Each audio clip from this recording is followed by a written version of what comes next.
अतिशय मंगल स्वरूपाय परम कल्याणकारिणे सर्व शक्ति मद्देवाय श्री रामाय नमो नमः नमो नमः नमो नमः। श्री राम तुझको नमो नमः नमो नमः। महाराज तुझको नमो नमः नमो नमः। गुरुदेव तुझको नमो नमः।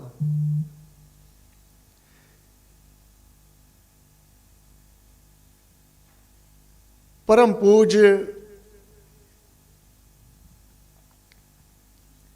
श्री स्वामी जी महाराज की अकरन अकारण कृपा है हम सब पर। क्या कारण है? क्यों कहते हैं कि हम सब पर अकरन अकारण कृपा? कोई कारण नहीं है, अनायासी गुरुदेव जन जन का कल्याण करने के लिए इस धरती पर आए।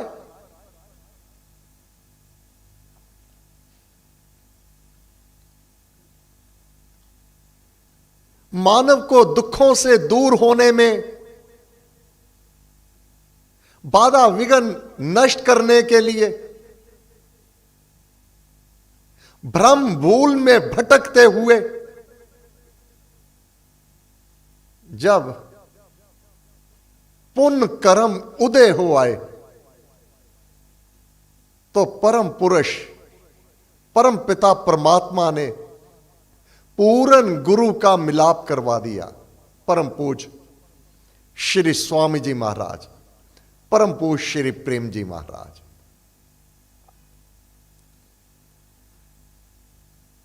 हमारे अहो भाग्य ये जो सत्संग चल रहे हैं, ये जो जाप हो रहे हैं, ये जो यज्ञ संकल्प लिए जा रहे हैं, मैं केवल एक दृष्टा हूं। मेरी बागडोर परम पूज्य श्री स्वामी जी महाराज ने अपने हाथ में ले रखी है। जहां पर जैसे वह चाहते हैं वैसा सब कुछ अपने आप हो रहा होता है। मैं तो दृष्टा होता हूं। कोई मत समझे कि सत्संगों का संचालन मैं कर रहा हूं। मैं तो दृष्टा हूं, आपकी तरह मैं देख रहा हूं कि गुरु महाराज क्या कर रहे हैं, क्या निर्देशन देते हैं, क्या करवा रहे हैं। मैं स्वतंत्र नहीं हूं।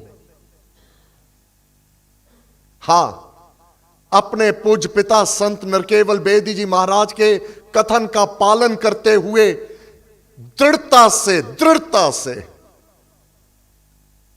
गुरु महाराज के सम्मुख अपना समर्पण रखना, अपनी बागडोर गुरु महाराज के हाथ में दे देना। जो गुरु महाराज ने अपने सदग्रंथ भक्ति प्रकाश में लिखा हुआ है, स्पष्ट शब्दों में कहा था पूज्य पिता ने। प्रकार कंपस, एक तरफ उसके पेंसिल होती है, एक तरफ तीखी नोक होती है। अपनी कंपस, अपनी उस प्रकार की नोक को गुरु महाराज के ग्रंथ पर गाड़ देना, सारी दुनिया का चक्कर लगा लेना, तेरा दायरा गोल रहेगा। आंख बंद करके भी अपने कर्तव्य कर्म का पालन करेगा तो वह डी शेप नहीं होगा, वह तेरा सर्कल, तेरा गोला। आंख बंद करके भी अगर प्रकार की नोक एक स्थान पर टिकाई होगी तूने, वह है गुरु महाराज के ग्रंथ। फिर डंके की चोट से, निर्भयता से, निडरता से प्रत्येक कार्य को करते चले जाना। गुरु महाराज तेरे अंग संग होंगे, कोई चिंता नहीं करना।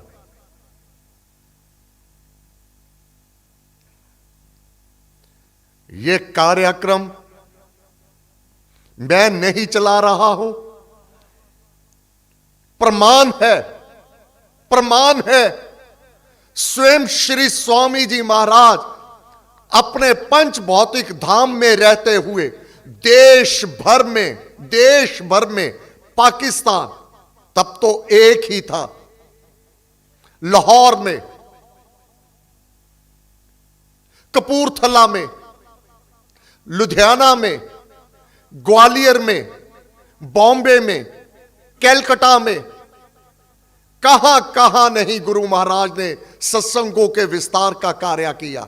जन जन में राम नाम की ज्योत जगाई। और क्या कहा? वृद्धि आस्तिक भाव की। यह कार्य आस्तिक भावों की वृद्धि होवे, शुभ का और मंगल का विस्तार हो, अभ्युदय, जो धर्म सर्वश्रेष्ठ है उसका उदय हो आवे। राम नाम विस्तार, राम नाम के विस्तार का मेरा ध्येय है। गुरु महाराज ने कहा यह हम सबका ध्येय है, राम नाम का विस्तार हो। क्यों हो? सिमरन राम नाम है संगी। राम नाम का विस्तार क्यों हो? दूसरों को प्रेरणा देना कि सिमरन करो। क्यों करो?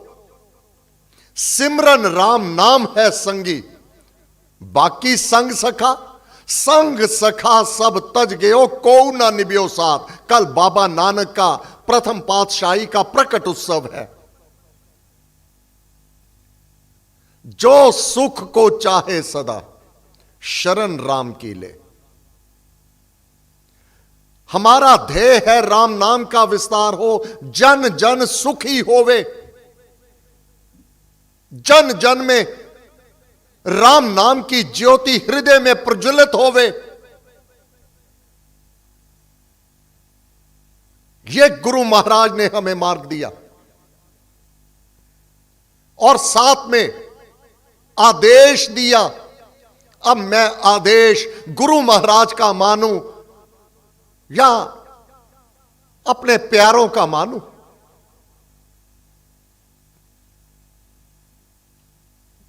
आदेश तो गुरु महाराज का ही चलेगा। आदेश ये वह आंधी की तरह हुआ करता है जिसके ऊपर नियंत्रण कर लेना असंभव है। स्वामी जी महाराज ने अपने पंच भौतिक धाम में रहते हुए राम नाम का विस्तार आरंभ कर दिया, साथ में संकल्प कर लिया। और गुरुदेव का संकल्प किया हुआ क्या व्यर्था जा सकेगा? क्या उसको कोई रोक पाएगा? भगवान ने इस संकल्प के बल से इस सृष्टि की रचना की है। और गुरु महाराज उसी श्री राम का अंश है। गुरुदेव चाहे कि राम नाम का विस्तार हो और वह रुक पाएगा? किसी से रोका जाएगा?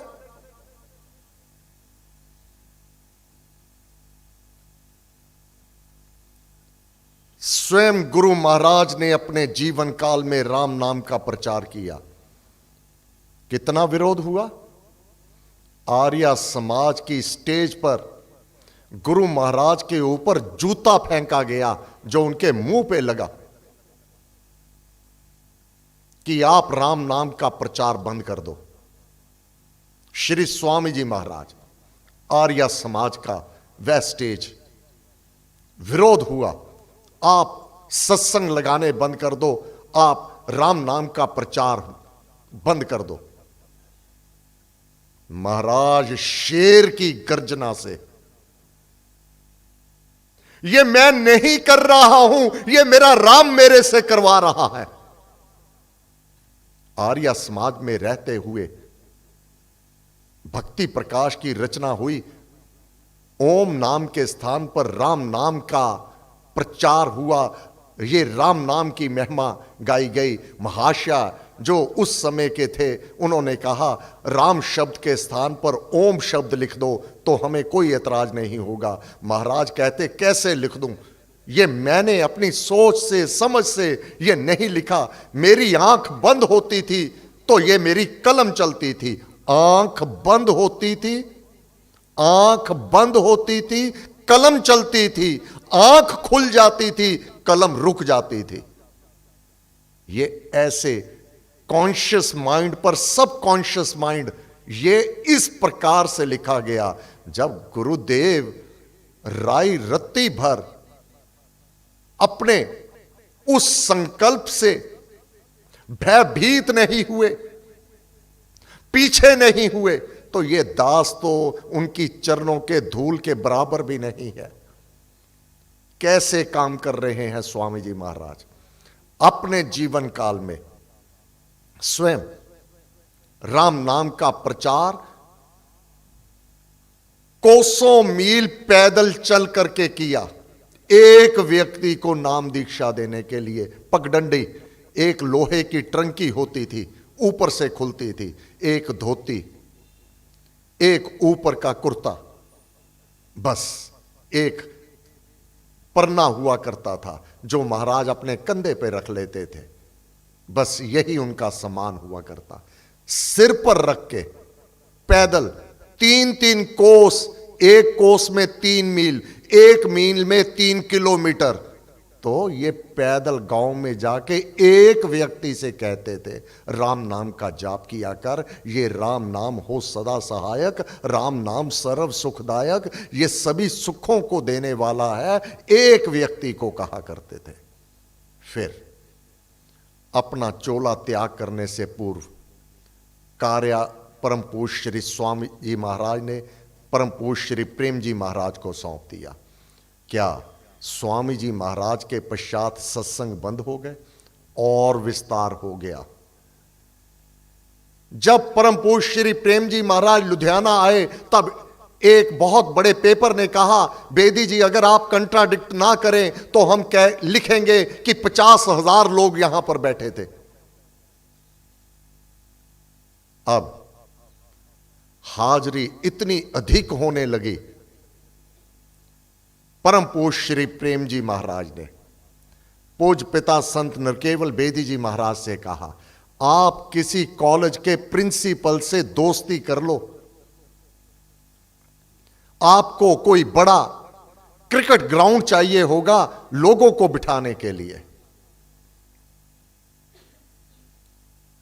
परम पूज्य श्री प्रेम जी महाराज के आशीर्वाद से आर्या कॉलेज की वह हॉकी ग्राउंड खचाखच भरी होती है। यह क्या संकल्प नहीं परम पूज्य श्री स्वामी जी महाराज का? क्या यह सत्संग चलाने में परम पूज्य श्री प्रेम जी महाराज का संकल्प नहीं है? साधु कहे सहज स्वभाव, साधु दा केहा वृथा ना जा। तब गिनती मिनती के व्यक्ति हुआ करते थे। कहां से सत्संग ये आरंभ हुआ? 1954 में जब श्री स्वामी जी महाराज ने सत्संगों की सेवा संत नरकेवल बेदी जी महाराज को सौंपी लुधियाना में, तो स्वामी जी महाराज जब अगले वर्ष वापस आए बाग खजांचियां, वहां पर सत्संग सायंकाल लगा करता। पूज्य पिता चरण शरण में पहुंचे। वाह प्यारे तेरा सत्संग कैसा चल रहा है? स्वामी जी महाराज तब श्री अधिष्ठान नहीं बना था। एक लाल कपड़े पर राम लिखकर स्वामी जी महाराज ने दिया था, वह दीवार पर लगा दिया जाता और उसी तरह मुख करके अमृतवाणी का पाठ होता। तब श्री अधिष्ठान का तब यह स्वरूप सम्मुख महाराज ने नहीं दिया था। पूज्य पिता संत नरकेवल बेदी जी महाराज क्या कहते हैं, ये सत्संग कैसे आरंभ हुए? वह पत्थर आज तक श्री स्वामी जी महाराज के हाथ का लिखा हुआ, जिसमें आशीर्वाद दिया, मेरा आशीर्वाद है श्री राम कार्य करो, और लिखवा लिया था मैं जीवन भर। परम पूज श्री स्वामी जी महाराज ने संत नरकेवल बेदी जी महाराज से लिखवाया था, उर्दू में लिख के दिया था पूज पिता संत नरकेवल बेदी जी महाराज ने। मैं जीवन भर राम नाम स्वयं जपता रहूंगा, जीवन भर, और राम नाम का प्रचार करता रहूंगा। महाराज ने कहा नीचे साइन कर दो। साइन करके महाराज को दे दिया। महाराज ने उसी अपनी लोहे की टंकी में मस्तक पर लगाने से और उसमें रख दिया, उसी टंकी में। अब पूछते हैं स्वामी जी महाराज, प्यारे तेरा सत्संग कैसा चल रहा है? स्वामी जी महाराज, एक आपका दिया हुआ राम वह कपड़े पर लिखा हुआ, एक मेरा हारमोनियम, आपके उस राम जो आपने स्वरूप दिया उस ओर मुख कर लेता हूं, अमृतवाणी का पाठ आरंभ कर देता हूं, उसके पश्चात भजन गाता हूं। जब समाप्त हो जाता है पीछे मुड़ के देखता हूं, कभी कभार एक देवी सिर हिलाती हुई, अर्थात इतनी वृद्धा, कभी बैठी होती हैं कभी नहीं बैठी होती। वाह प्यारे, वाह प्यारे, वाह प्यारे, ये है तेरी लगन, ये है तेरी प्रीति, ये है तेरी समर्पण। जा, तेरे पीछे लाखों लोग बैठे होंगे। और वह दृश्य हमने आर्या कॉलेज में देख चुके हैं। फिर संत नरकेवल बेदी जी महाराज, अब स्वामी जी महाराज अपना सत्संग चला रहे हैं, अपने पंच भौतिक धाम का त्याग कर दिया। इसका विस्तार और अधिक परम पूज्य श्री प्रेम जी महाराज ने कर दिया, और साथ ले लिया संत नरकेवल बेदी जी महाराज का। अब संत नरकेवल बेदी जी महाराज इस कार्य को निभाते हुए, जब मुझे बताया गया कि मैंने कहा है कि मैं जीवन भर ये सत्संग कार्य करता रहूंगा, तो मैंने तभी पिता के चरणों पर, जब उन्होंने कहा मैं ये चाहता हूं मेरे को कि तू अपने आखिरी सांस तक सत्संग को बंद नहीं करने देगा, इसमें शिथिलता नहीं आवेगी, अपने धैर्य को कदापि नहीं खोएगा, और अपने उत्साह में कदापि जीवन के आखिरी सांस तक कमी नहीं आने देगा। वचन ले लिया पूज्य पिता ने। अब मैं अपने पूज्य पिता के सम्मुख अपने वचन का पालन करूं या मैं किसी और की बात मानूं?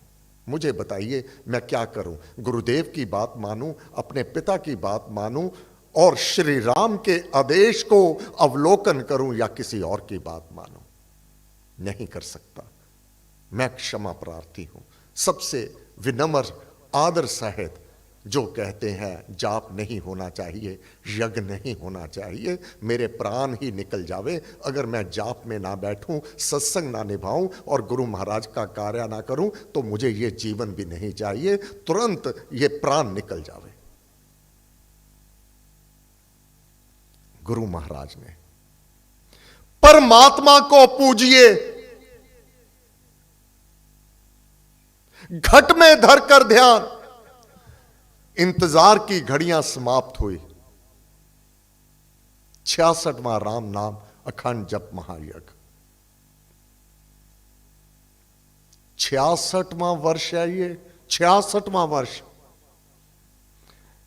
मैं अगर ये कार्यक्रम गुरु महाराज के आदेश का पालन ना करूं, तो अपने पूर्वज को, अपने पिता को ऊपर जाकर मुंह दिखाने लायक नहीं रहूंगा। मैं मुंह दिखाने लायक नहीं रहूंगा। निस्संदेह महामारी है, बाजारों में भीड़ हो सकती है, ब्याह शादियों में भीड़ हो सकती है, क्या सत्संग में नहीं बैठा जा सकता? ये निर्भयता होनी चाहिए। ये डर है। किस बात का डर? मृत्यु का डर। किस बात का डर? ये गुरु महाराज की कृपा, मुझे नहीं डर लगता मरने से, नहीं डर लगता मरने से।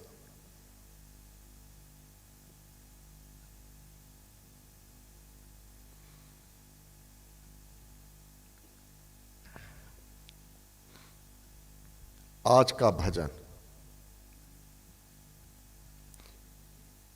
मेरे राम राय कल प्रथम पातशाही का प्रकट उत्सव है, प्रकट उत्सव है, प्रथम पातशाही बाबा श्री गुरु नानक देव जी महाराज।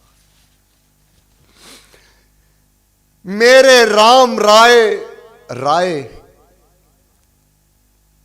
आदर सबसे बड़ा, मेरे राम। कौन राम? मेरा राम, मेरा राम, मेरा राम, मैं तेरा तू मेरा राम।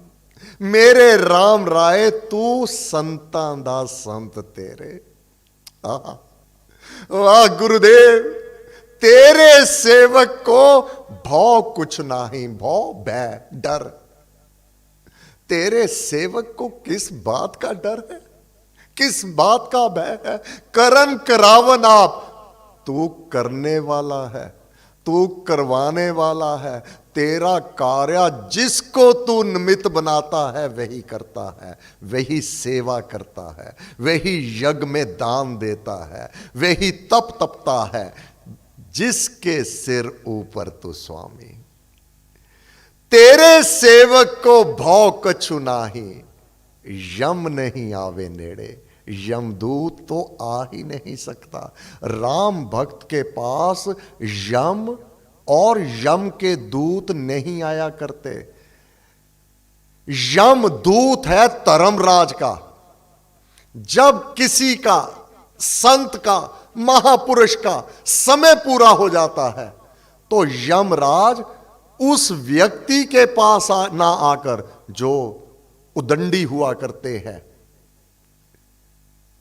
कुपथी हुआ करते हैं, यम स्वयं क्या अपने दूतों को भेज देता है, वह उनको जा गिरफ्तार कर ला, उसकी उदंडता से लेके जाते हैं, मारपीट से लेके जाते हैं। अब यमराज अपने दूत क्या स्वयं भी हिम्मत नहीं करता राम भक्त के सम्मुख आने को। क्या करता है? धर्मराज के पास जाता है। धर्मराज के सम्मुख नतमस्तक, क्या हे प्रभु, उस महापुरुष का आने का समय हो गया, आप कृपा करें, आदेश करें, उसको समय पूरा हो गया धरती पर, वापिस आना है। धर्मराज इतनी हिम्मत नहीं करता कि उस भक्त, उस संत के सम्मुख आप जाकर खड़ा हो जावे। क्या करता है? उसका गुरु कौन है, उसके गुरु के पास, उसकी शरण में धर्मराज जाता है, प्रार्थना करता है, आपने अपने सेवक को जो श्री राम कार्य दिया हुआ है, अब उसका समय पूरा हो गया, अब उसका समय पूरा हो गया। हे गुरुदेव, आप आदेश करें उसको कि वह अपने धाम के लिए चले। गुरुदेव धर्मराज को साथ लेकर के अपने उस प्यारे के पास आते हैं। चलो प्यारे, जितना काम आपको दिया था वह पूरा हुआ। तेरे सेवक को भौ कछु नाही, यम नहीं आवे नेड़े। मेरे राम राय तू संतां दा संत तेरे, जिसके सिर ऊपर तू स्वामी, स्वामी मालिक गुरु और राम, जिसके सिर ऊपर तू स्वामी, सो दुख कैसा पावे। बस साधारण मानव में और संत और भक्त में यही तो अंतर है। साधारण मानव में केवल देहवाद की बात चलती है। मैं गोरा, मैं काला, मैं अमीर, मैं संपन्न, कौन मेरे जैसा है। मैं बहुत अमीर हूं, मेरे पास बहुत धन है, मैं सभी प्रकार से सर्वसमर्थ हूं। जबकि एक संत कुल्ली में बैठा हुआ वह राजा होता है। अंतर कहां? वह धनपति सेठ भी कुल्ली में बैठे उस महात्मा के चरणों पर अपना शीश रखते हैं। अंतर, अब वह राजा है, वह अमीर है। एक संत, एक फकीर राजा है। किसने बना दिया? उसके परमात्मा ने, उसके गुरु ने उसको राजा बना दिया। जिसके सिर ऊपर तू स्वामी, सो दुख कैसा पावे। साधारण मानव, ये धन आज मैंने प्राप्त कर लिया, ये धन मैं आगे को प्राप्त कर लूंगा। ये शत्रु तो मैंने हनन कर दिया है, ये शत्रु मैं हनन कर दूं, गीता प्रमाण है।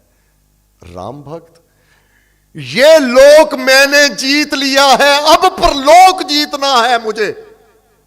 अंतर है दोनों में। इस लोक का व्यक्ति केवल इस लोक संबंधी, इस शरीर संबंधी बात करेगा, जबकि वह संत, वह महापुरुष, वह फकीर आत्मा की बात करेगा। इस लोक को, जन्म और मृत्यु को जीत करके साधारण मानव एक छोटा पुराना घर छोड़ करके बड़े घर में, महल में जाना चाहता है, और एक संत इस लोक को त्याग करके उस ब्रह्म लोक में जाना चाहता है। बस अंतर यह है, जो इस लोक में रह करके इसी लोक के सुख सामग्री को सर्व समर्थ सब कुछ मान बैठा है, उसकी सोच और होगी, उसके काम करने का ढंग और होगा। और जो फकीर होगा उसको पता है एक दिन तो मरना ही है, आज नहीं तो कल।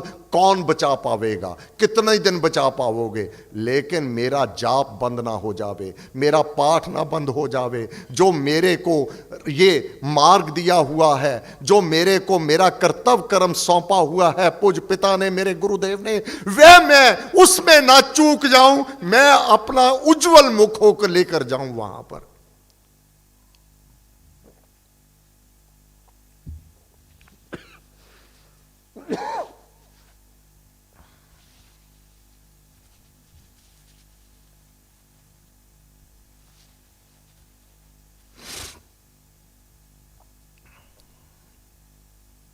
जो तेरे रंग राधे स्वामी, जो तेरे रंग में रमे रहते हैं, तिनका जन्म मरण दुख नासा। ये बार बार जन्म और मृत्यु, ये दुख, ये रोग है। जन्म मरण के रोग मिटाइए। ये रोग है बार बार जन्म। मानव इसी जन्म को नहीं छोड़ना चाहता। केवल देहवाद की बात ही है। मेरी देह को कितने दिन बचाओगे? देह कितने दिन बचाओगे बताइए? 100 वर्ष, 200 वर्ष, कितने वर्ष बचाओगे? ये एक दिन छूट जानी है। लेकिन जाप पाठ छूटा हुआ ये बहुत ही कष्टकारी हो जाएगा, बहुत कष्टकारी हो जाएगा। दृढ़ता से नाम जाप को पकड़े रहे, दृढ़ता से अपने जो मार्ग प्राप्त है, जो साधना का मार्ग है, उसको आप पकड़े रहिएगा। एहतियात बरतना अधिक है, परंतु भय खा के पीछे भाग जाना, जाप पाठ छोड़ देना, सौदा बहुत महंगा पड़ जाएगा, बहुत सा महंगा पड़ जाएगा। अकारत ही जन्म ये खो जाएगा।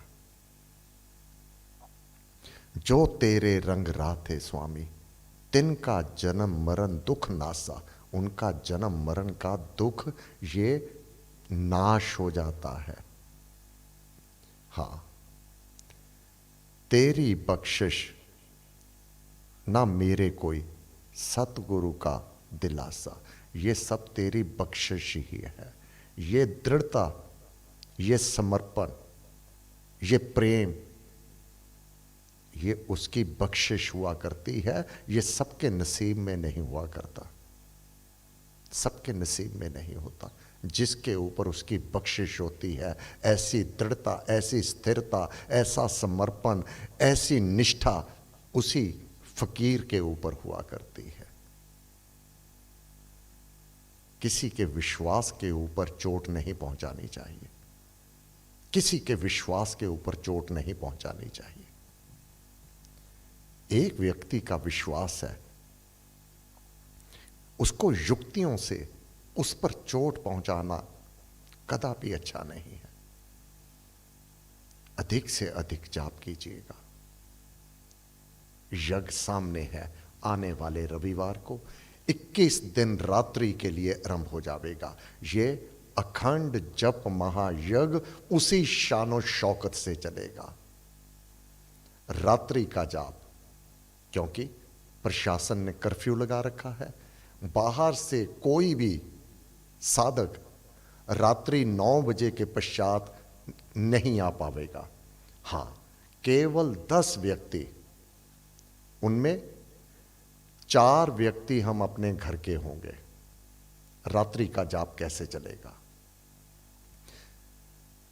कोई भी साधक प्रातः 5:30 से पहले यहां पर दरबार में नहीं पहुंच पाएगा, जो प्रतिदिन जाप चलेगा यहां पर, क्योंकि 5 बजे तक कर्फ्यू रहेगा। तो 5:30 से पहले किसी को इजाजत नहीं होगी यहां प्रवेश पाए। कोई जो प्रशासन ने कर्फ्यू लगाया है उसका कोई उल्लंघन करे, अन्यथा प्रातः 4 बजे 3:30 बजे देवियां आ जाया करती हैं, पुरुष आ जाया करते हैं जाप में। लगभग 20 व्यक्ति ऐसे रहते हैं जो प्रातः 4 बजे जाप में बैठे होते हैं, रात के 2 बजे के बाद आना शुरू कर देते हैं। लेकिन इस वर्ष ऐसा आप नहीं करेंगे। प्रातः 5:30 से पहले कोई भी प्रवेश नहीं लेगा। रात्रि को 9 बजे से लेकर प्रातः 5:30 बजे तक केवल 10 व्यक्ति जिनको इजाजत दी जाएगी वो ही रहेंगे। परिवार सहित रात्रि का जाप 21 दिन ये अखंड इसी प्रकार से चलता रहेगा। दिन भर प्रातः 5:30 से रात्रि 9 बजे तक आप सबको इजाजत रहेगी, परंतु कम लोग बाहर, आज मीटिंग है अभी इस सभा के पश्चात। हमारा सौभाग्य तो देखिए, परम पूज्य श्री स्वामी जी महाराज विराजमान हैं, बड़े उत्सुक हैं कौन इस मीटिंग में सेवा ले रहा है। परम पूज्य श्री प्रेम जी महाराज स्वयं विराजमान हैं, और साथ में किसको लिया हुआ है? प्रथम पातशाही बाबा नानक को लिया हुआ है। वह इस सभा में विराजमान है हम सबको बल देने के लिए, शक्ति देने के लिए, किसी प्रकार के अंदर किसी में शिथिलता ना आ जावे, क्योंकि ये महापुरुषों ने जो मार्ग दिया हुआ है ये उन्होंने अपने संकल्प से लिया हुआ है। ये रहती दुनिया तक, जब तक ये सूर्य चांद है, ये सत्संग, ये यज्ञ, ये जाप, ये पाठ, लोग आते जाएंगे, चले जाते आएंगे। अपने इस जीवन तक तो मैंने बहुत लोग देख लिए, आए और चले गए।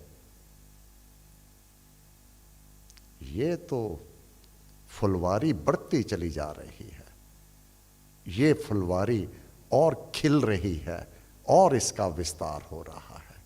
तो इसलिए इंतजार की घड़ियां समाप्त। आने वाले रविवार को प्रातः 8:30 बजे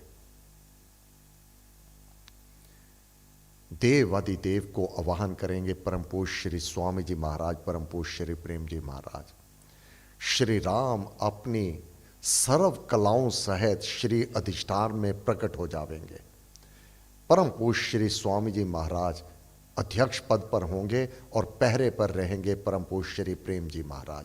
संत नरकेवल बेदी जी महाराज सारे कार्य को स्वयं इसका निरीक्षण करते रहेंगे। तो आज इसके लिए मीटिंग होगी जिसमें सेवकों की ड्यूटियां लगाई जाएंगी आने वाले रविवार को। हाँ, जो आगे बसें भर के आती हैं उनके लिए मैंने वहाँ के जो सेवक मुख्य हैं उनसे कह दिया है कि अब की बार बसों में भर के साधकों को आप नहीं लेकर आएंगे, परंतु उन्होंने प्रार्थना की कि हम तो स्वयं इस सभा में जब आरंभ होगी हर वर्ष की तरह पधारेंगे। तो हाँ, अपनी 2-2, 3-3 गाड़ियों में जो वहाँ के मुख्य सेवक हैं 8-8, 10-10 अमृतसर से, यमुनानगर से, पटियाला से और दूसरे इलाकों से वह साधक पहुंच रहे हैं। उन सबका स्वागत है। आने वाले रविवार को उन सब के लिए लगभग 100 के लिए सबका प्रातराश नाश्ता तैयार मिलेगा, ताकि जो बाहर से आए हैं, जाप में सम्मिलित हो रहे हैं, तो उनका खान पान का पूरा प्रबंध कर दिया जाए। ब्रजेश जी इसके इंचार्ज होते ही हैं, सेवक होते हैं मुख्य, ये सारा वहाँ पर इसकी तैयारी कर लेंगे। सामने स्कूल में उनके लिए सारा प्रबंध कर दिया जाएगा। कुछ एक साधक अमृतसर से 21 दिन के लिए रात्रि के लिए आ रहे हैं, उनका प्रबंध पीछे कोठी में रहेगा। तो दिन में जो जाप में आएंगे, जैसे पहले दिन भर भोजन का प्रबंध रहता है, चाय पान का प्रबंध रहता है, उसी प्रकार पीछे साथ वाली कोठी में वह प्रबंध रहेगा। दिन भर जो भी यहाँ पर अधिक बैठ के जाप करना चाहेंगे, तो वह उनके लिए भोजन चाय पान का वह पूरा निःशुल्क प्रबंध रहेगा।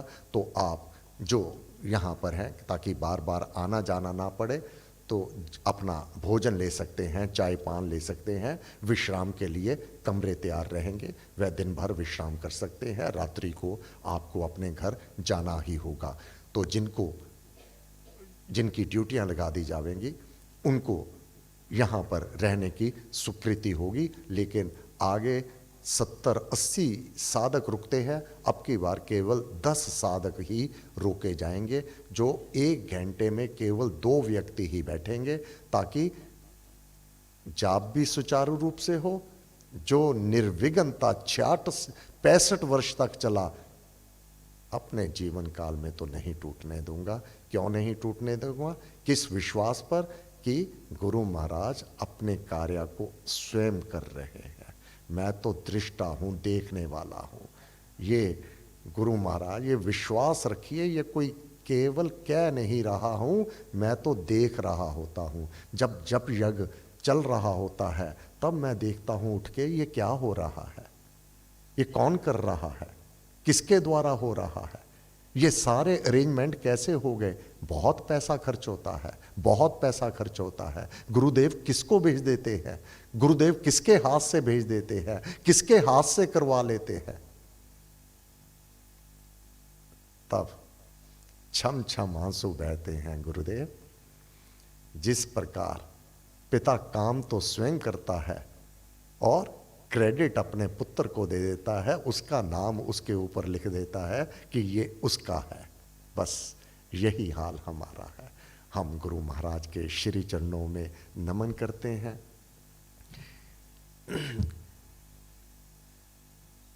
यज्ञ में आप किस भाव से सम्मिलित होंगे, गुरु महाराज का आदेश सुन लीजिएगा। शरणागत जन जानकर मंगल करिए दान, नमो नमा जय राम हो मंगल दया निधान। हे देव, हमें अपने शरणागत जान करके हमें मंगल दान में दीजिएगा। मेरी आत्मा का मंगल हो, मेरी आत्मा का कल्याण हो। नमो नमः, मैं आपको नमन करता हूं। जय राम हो, आपकी जय जयकार हो। मंगल दया निधान, हे मंगल के दाता, दया करो, मेरी आत्मा का मंगल हो, कल्याण हो। इस भाव को रख करके गुरु महाराज ने कहा, परमात्मा को पूजिए, घट में धर कर ध्यान, मन को मंदिर मानिए, जो है परम महान। जब आप प्रवेश करें कि मेरा मन मंदिर है, इसमें मेरा राम विराजमान है, वह ईश्वर जो सुपालक है सारे जगत का, वह निराकार है, वह मेरे सम्मुख प्रकाश रूप है। मैं उसमें प्रवेश कर रहा हूँ और वह मेरे में प्रवेश कर रहा हूँ। आप उत्तरोत्तरी उन्नति कितनी करेंगे, इस लोक को जीत जावेंगे, उस ब्रह्म लोक के वासी हो जावेंगे। हे गुरुदेव, आपको बार बार नमस्कार नमस्कार नमस्कार। अब मीटिंग होगी, जो भी सेवा में सम्मिलित होना चाहें वह कृपया रुक जावेंगे। उन सब के लिए चाय पान का पूरा प्रबंध रखा गया है। धन्यवाद। सर्वशक्ति मते परमात्मने श्री रामाय नमः। सर्वशक्ति मते परमात्मने श्री रामाय नमः। सर्वशक्ति मते परमात्मने श्री रामाय नमः। सर्वशक्ति मते परमात्मने श्री रामाय नमः। सर्वशक्ति मते परमात्मने श्री रामाय नमः। सर्वशक्ति मते परमात्मने श्री रामाय नमः। सर्वशक्ति मते परमात्मने श्री रामाय नमः। सर्वशक्ति मते परमात्मने श्री रामाय नमः। सर्वशक्ति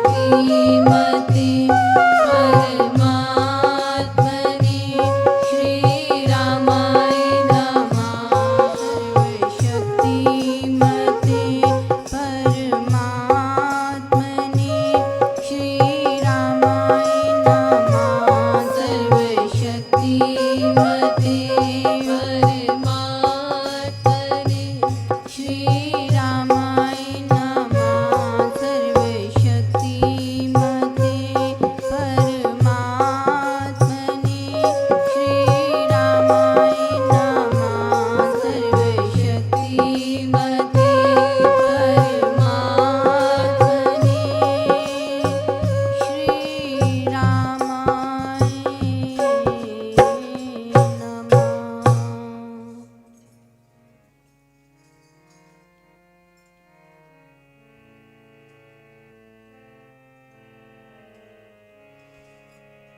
मेरे राम मेरे राम मेरे राम राम राम। मेरे राम मेरे राम मेरे राम राम राम।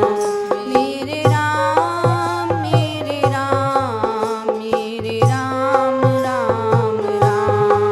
मेरे राम मेरे राम मेरे राम राम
राम राम राम, मेरे